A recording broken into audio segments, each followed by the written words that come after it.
Hello everyone, my name is Zenitsu and I'm back with another Digimon deck profile video. So today I'm going to be taking a look at Special Booster 2.0, and this set offers us lots of new and powerful tools to build and iterate on some new and existing decks. And today's deck I'm going to be taking a look at is going to be a blue hybrid variant focused on Tommy. So as far as what Tommy is doing, it's still kind of doing what it's trying to do since BT7, the last time that we actually really used the deck, and it's going to be focused on the Kumamon evolutionary line. Its mechanical identity hasn't really changed either since back then, which is really cool and can't really be said about some of the other Frontier characters in terms of being able to focus a deck around them, which does give Tommy some unique inherent advantages, especially since he's also playing in some really good color pairings that does have lots of different hybrid support.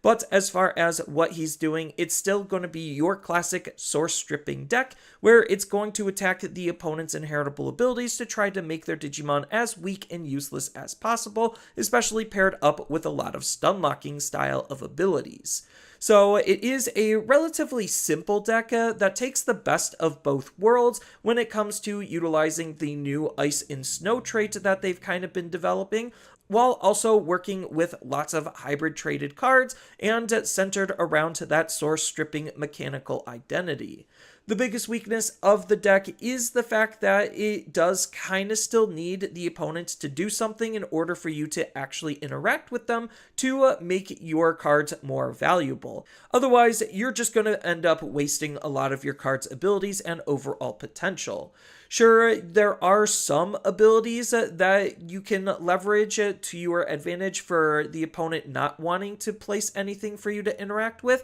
but some of those effects aren't necessarily that great, and they're far and few in between, making it for not the greatest payout. But the deck also isn't as effective as other hybrid-based decks, both in its overall damage output and card value in terms of how you're going to be going about utilizing your cards and how quickly and effectively you can make your plays. But that doesn't stop the deck from being fun to play and build nonetheless, because it does have a decent amount of depth and variety that you could utilize to further enhance what the deck is capable of. So, with all that said and done, let's just dive right into the deck profile and see what we're working with. Starting off with the Digi-Eggs, I am going to be running 5 Digi-Eggs, and the main one is going to be the 4 copies of BT6 Kyaromon. So Kyaromon is just a payout card for trashing the opponent's inheritables, and when we do that, we get to draw a card. This is really cool because this effect doesn't actually need me to attack in order to activate it, which is why I'm prioritizing it over other similar style abilities.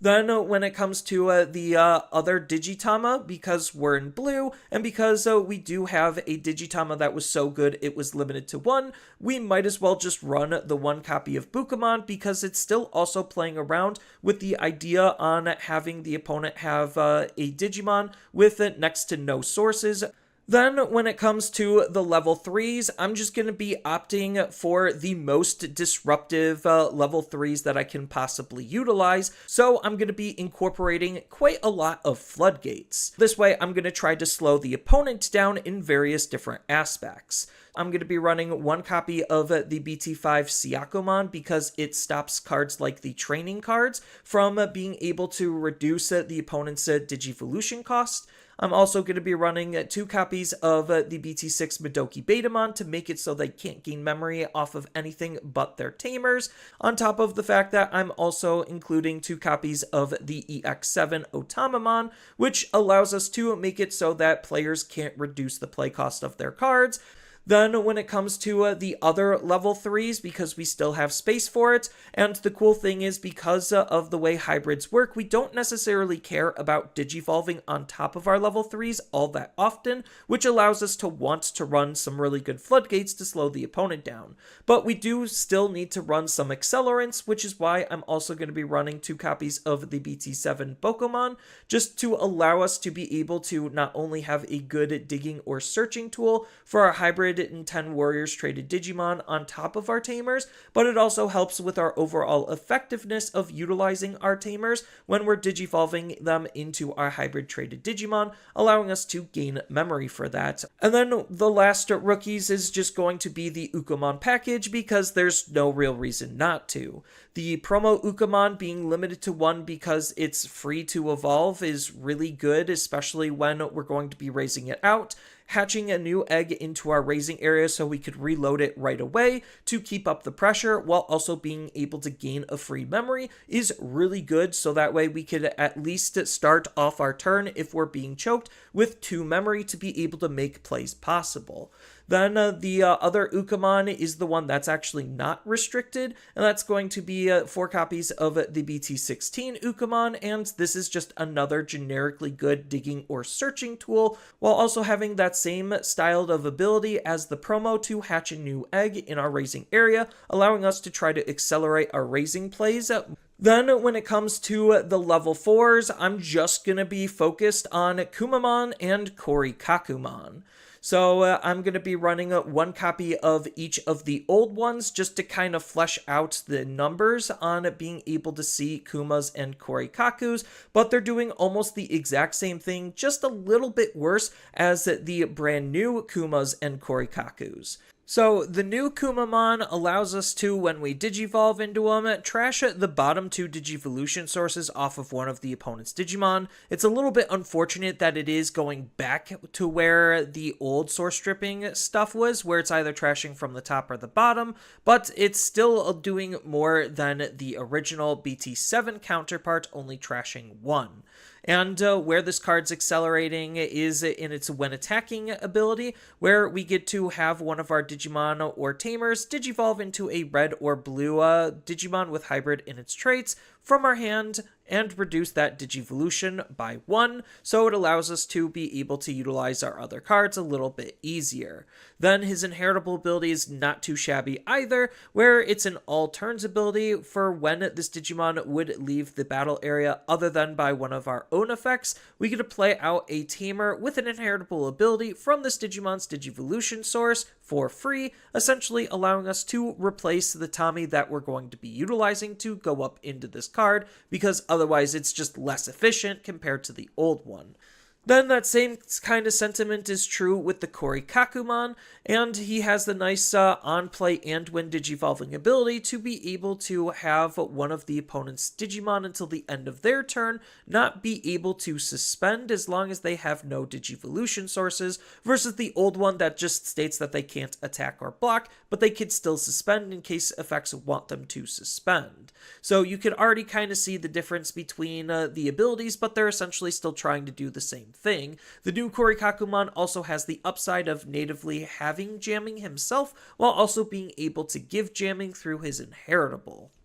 And then when it comes to the level 5s, I'm going to be running 3 copies of the BT7 Beowulfmon. So Beowulfmon is a really good card still, just because of the overall tempo this card provides us, as long as we're digivolving him on top of a Digimon that has a Tamer in its Digivolution source. Then it's essentially reducing the Digivolution cost by 2, being a level 5 that evos for 1, and if we pair this up with Kumamon, then it could be a level 5 that we're going to be digivolving for 0 into, which is just really good on tempo. And his when attacking ability native to him isn't too bad either, just for a little bit of extra alternative control, where we get to return a hybrid traded Digimon from our Digimon's Digivolution source to bounce one of the opponent's level 4 or lower Digimon back into their hand. So Daipenmon is a pretty good card on how we could utilize him, because he does have some flexibility, being able to utilize his hand effect during our main phase, where we get to place a Kuma and a Korikaku from our trash underneath one of our blue or red Tamers, then digivolve him for 3, ignoring his Digivolution requirements. So that's just a really good way to be able to get up into a level 5 super cheap and efficient, especially in the mid to late stages of the game when we should have a Kuma and a Korikaku in our trash from, well, just utilizing the deck naturally. Then it does come with the brand new Ice Clad ability, so this card is checking the number of inheritables when we're doing battle with the opponent's Digimon rather than our actual DP. So it's just a nice way to be able to try to source strip the opponent's Digimon and make sure our Daipenmon has more sources than theirs. So Iceclad allows us to be able to beat them up no matter what. And he even has a nice when digivolving ability for even more control, where we get to delete one of the opponent's Digimon with no Digivolution sources. Then his inheritable ability is pretty basic, but it's not bad either, where it's just a simple all turns ability where this Digimon gets plus 2000 DP, which could be really annoying for the opponents to deal with when it comes to our higher stage Digimon. And speaking of our higher stage Digimon, I am going to be running 4 copies of the EX7 Hexablaumon as the main boss monster for the deck. So what makes this card so strong is the fact that he natively has Security Attack +1 and Iceclad. He has a nice when digivolving ability where we get to trash any 4 Digivolution sources under the opponent's Digimon. Then he also has a secondary part to this effect where if the opponent has a Digimon with no Digivolution sources on the field, we also get to bounce one of their Tamers to the bottom of the deck, so that way we also have Tamer Hate and Tamer Control. Then he even has a nice stun-locking ability himself, where during the opponent's turn, none of the opponent's Digimon with as many or fewer Digivolution sources as this can suspend. Then when it comes to the other megas to kind of just help round out the deck, I'm going to be running 1 copy of Vikemon. So Vikemon, even though he isn't a Ice or Snow traded Digimon or isn't a hybrid traded card, he's still a really good generic level 6 Digimon for us to use, especially since he's also playing with the overall mechanical identity of the deck. So he's going to be the dedicated Ace Digimon to act as that hand trap, and he has a nice on-play and when digivolving ability to de-digivolve 2 on one of the opponent's Digimon. Then none of their Digimon with 1 or fewer Digivolution sources are able to suspend until the end of their turn. So even though this is a temporary stunlock effect, the de-digivolve is still super relevant at making the opponent's Digimon as weak as possible, while also having ways to lock them down. Then he also comes with a nice handy-dandy when attacking ability, where we get to delete one of the opponent's Digimon with 1 or fewer Digivolution sources, which the whole point of the deck is to get their Digimon in that state, so it's just another card to help us remove problematic threats relatively easily.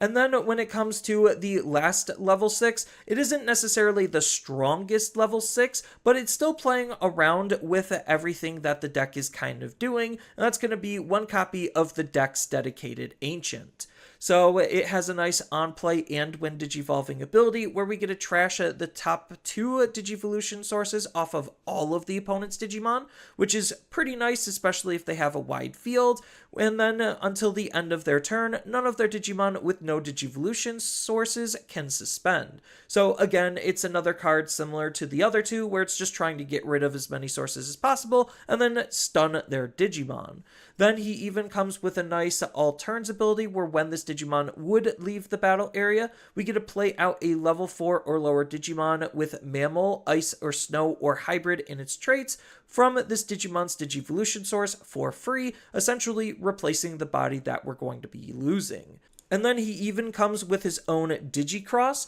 similar to the BT18 Ancients, where it just allows us to have an alternative way to be able to utilize this card, because Kumamon is going to be reducing his play cost by 2, and so is Korikakumon. So if we combine both Kuma and Korikaku with its Digicross, it's going to be a level 6 that we could hard play for 7, having inheritable sources and being able to utilize his on-play effect, which all isn't too bad. And then when it comes to the level 7s, you could really run whatever level 7s you feel like you want to run. You don't technically even have to run any level 7s if you don't feel like it either. I'm just going to be electing to use 1 copy of Imperial Dramon Paladin Mode Ace because this card is kind of just that good, especially since this deck kind of plays into this card's overall strengths. So this being another ace means that it's another technical hand trapped styled card. And on top of that, he even has a nice on-play and when digivolving effect, so if we don't digivolve into him, we still could hard play him to still gain full benefit off of this card, where we're trashing all Digivolution sources off of all of the opponent's Digimon, and then we get to return all of yours or your opponent's cards from their trashes to the bottom of the deck. So this effect can really hose on decks that are trying to take advantage of the trash, or if the opponent is attacking our deck, then we have a way to refresh ourselves. And then if this effect returned a level 7 white Digimon, then we get to gain 3 memory, which will rarely happen, but it still potentially can.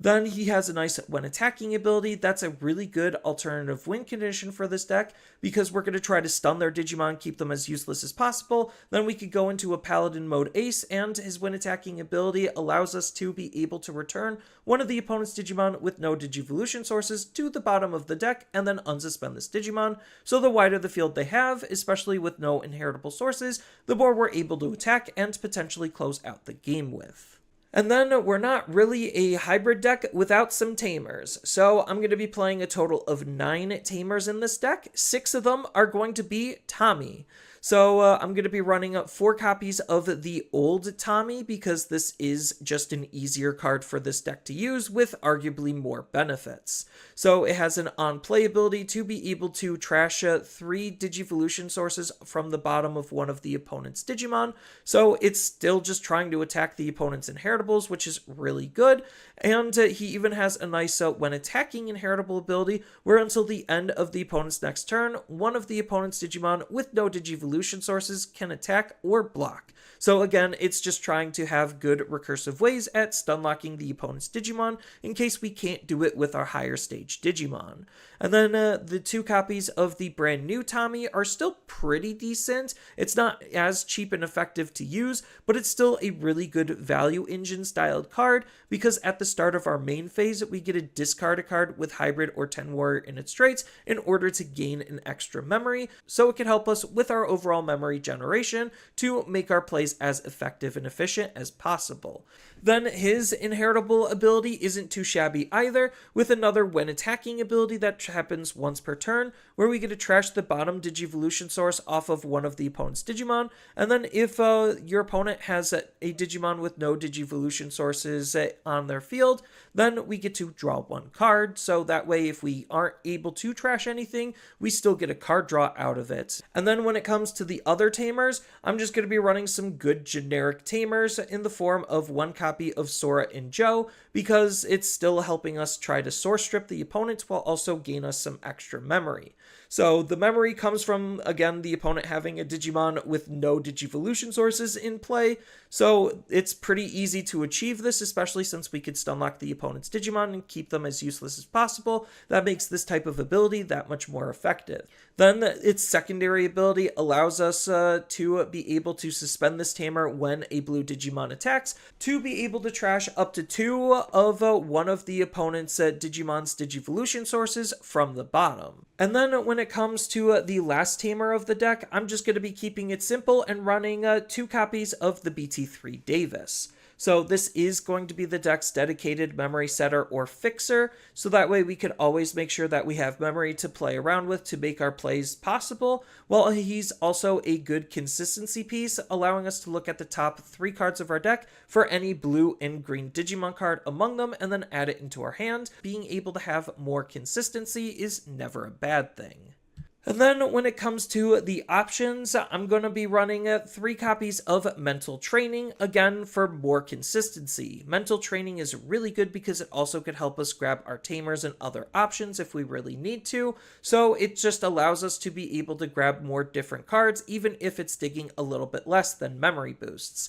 And then sure, the main delay ability, we can't utilize digivolving from our Tamers into our hybrid traded Digimon, but anything after that is basically fair game, so it's still really good, especially since we want to try to get into our higher stage Digimon as quickly and efficiently as possible. This card just helps accomplish that goal. Then I'm also going to be running 1 copy of Hammerspark because this card was so good it is limited to 1, and it just helps us with some instant memory gain. And then I'm going to be running 1 copy of Sorai. So Sorai is going to be the removal card of the deck. And then the last card and option of the deck is going to be 1 copy of Ancient Guardian Deity because we're a hybrid deck and this is just an easy card to use in any hybrid-based deck. So what it's allowing us to do is return any one of our Digimon with hybrid or 10 warriors and its traits from our trash to our hand, allowing us to be able to reuse and recur certain pieces that we might want or need. And then we get to play a card with a 10 warriors or a tamer with an inheritable effect from our hand with a reduced cost of 4.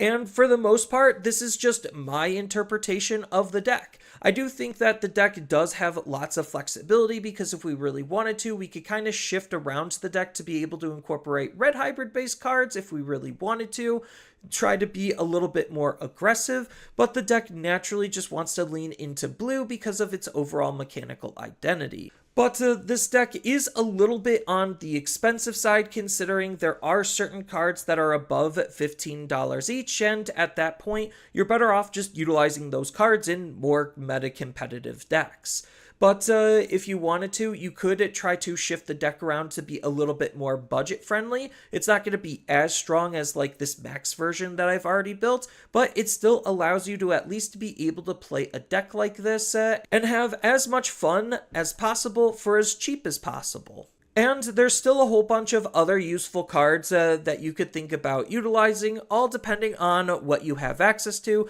the cards you want to play and prioritize, and where you think the meta is going to end up being, and try to line yourself up to best handle it. And we do actually have some potential future upgrades for this style of deck. You could shift it a little bit heavier into Ice and Snow because in EX8 we are getting more Ice and Snow related cards. And we do have some LM cards that we can think about including to further enhance what the deck is capable of. But that's all I really have for this video. Feel free to tell me your thoughts about the deck down in the comments below. And while you're down there, you might as well leave a like and subscribe if you enjoyed this type of content and want to see more. And with that, I hope to see you all in the next video.